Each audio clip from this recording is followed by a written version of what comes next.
What's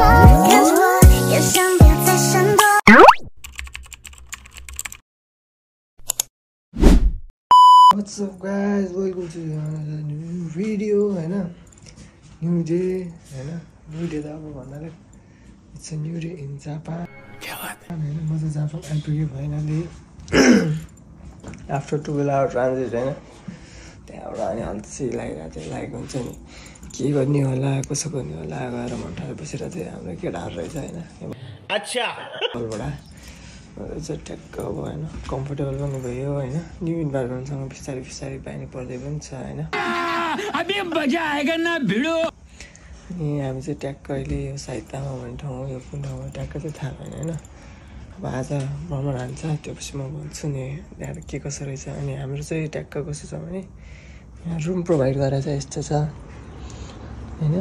ठाउँ चाहिँ peaceful टाइपको छ क्या हुन त जापान साइलेन्ट अब काम गर्ने यताउति ठाउँ उसै त पिसफुल भइहाल्यो अनि मैले चाहिँ भर तल गएर दाल साल बनाएँ केटाले खानासाना तरकारी बनाएँ बिहानै उठेँ टाउको साउको नुहाएँ मुखसुख धोएँ अनि त्यहाँबाट अब यसो के गर्ने भनेर सोचेँ अनि ब्लग हान्ने त भने ब्लग हान्छु भनेर सोचेर चाहिँ अब ब्लग हानिदिएँ के कहिले कसो हुन्छ त्यो चाहिँ मलाई थाहा छैन ट्याक्क लाएर अहिले ट्याप्प लाएर अरू भनेको तर बवाल रहेछ ठाउँ चाहिँ यस्तो मजा तर अब लाइक साइतामा चाहिँ लाइक अलिकति भिलेज टाइपको जस्तोमै रहेछ ठिकै रहेछ अब आज घुमाउँ के कसो रहेछ म भन्छु and this is my bed म चाहिँ यहाँ एक्लै सुत्छु अझै साथी र एउटा दाइ भगेर दुईजना सुत्नुहुन्छ अनि दिस इज माई रुम अनि this is my is lights ल अब ट्याक्क अहिले तँलाई खानासाना खाएर भेट्छ है त यो चाहिँ होस् इन्ट्रो हानेको है त ल म चाहिँ यहाँ साइकलमा घुम्न आइसकेँ है ट्याक्क लाएर हामी चाहिँ अहिले यो पार्कमा छौँ हुन्छ नि सानो बच्चाहरू खेल्ने पार्क हो ऊ चाहिँ मेरो यहाँ साथी हो ट्याक्क लाएर हामी दुईजना चाहिँ यसो घुम्न आएको अब नयाँ ठाउँ भ्रमण त हान्नु पऱ्यो भने भ्रमणलाई के भन्छ अरे जापानिजमा भ्रमणलाई त थाहा छैन अझै अहिले डिक्सनेरी हेरेर भनौँ होला अहिलेको लागि यति नै यस ठाउँ चाहिँ दामी छ अल्छी लाग्यो घर बस्छ यमुकोतो वेयर यमुकोतो अतसी वा यमुकोतो देश हामी चाहिँ ट्याक्क अब ठाउँहरू पनि चिन्नु पऱ्यो नि त कहाँ सधैँ कोठा मात्रै बसेर हुन्छ त्यही भएर चाहिएको दामी दामी गाडी रहेछ गाडीहरू चाहिँ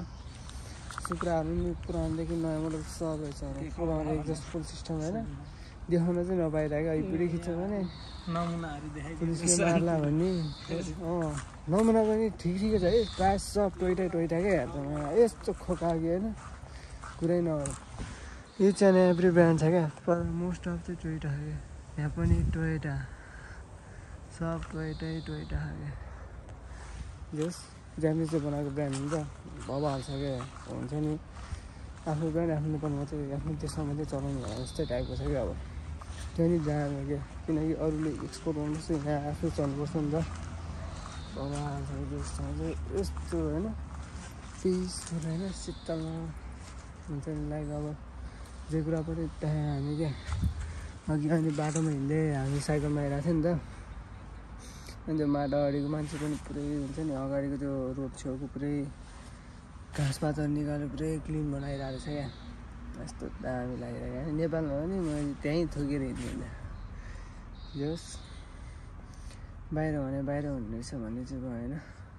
तर दामी लागिरहेको नेपालमा अब ट्रेन आउँछ भनेर ट्रेन देखाएको थिएन यहाँ आएर देखेँ ट्रेन यहाँ आएर दुईचोटि देखेँ अघि त्यहाँनिर उतापट्टि आउँदाखेरि देखेँ अहिले अघि यहाँनिर बगान थियो अलिकति अगाडि सुइँ गइहाल्यो तर यस दामी ठाउँ चाहिँ चिलाउट पिसाउट टाइपको बाहिर आएको पनि फाइदा भएछ के भन्नु अब यस्तै छोरा मान्छे आउनै पऱ्यो ट्याक्क लाएर हामी चाहिँ एकछिनमा 5-10 मिनट्सपछि जान्छौँ अर्को भिडियो खिचेको त्यो हल्का सर्ट बनाइहाल्नु होला त्यही हो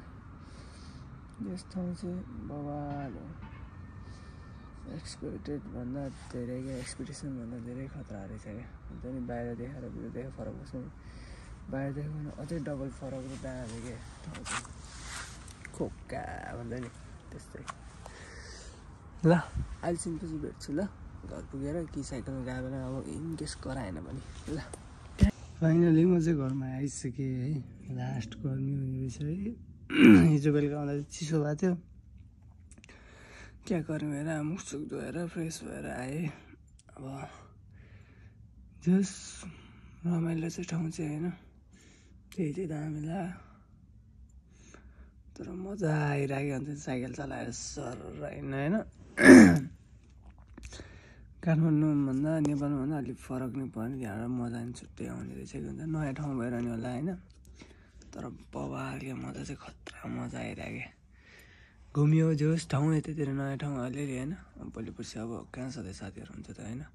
उनीहरू पनि काम गर्छ अब सधैँ फ्री हुँदैन नि त जस अलिअलि ठाउँ त अब यताउति हरायो भने अब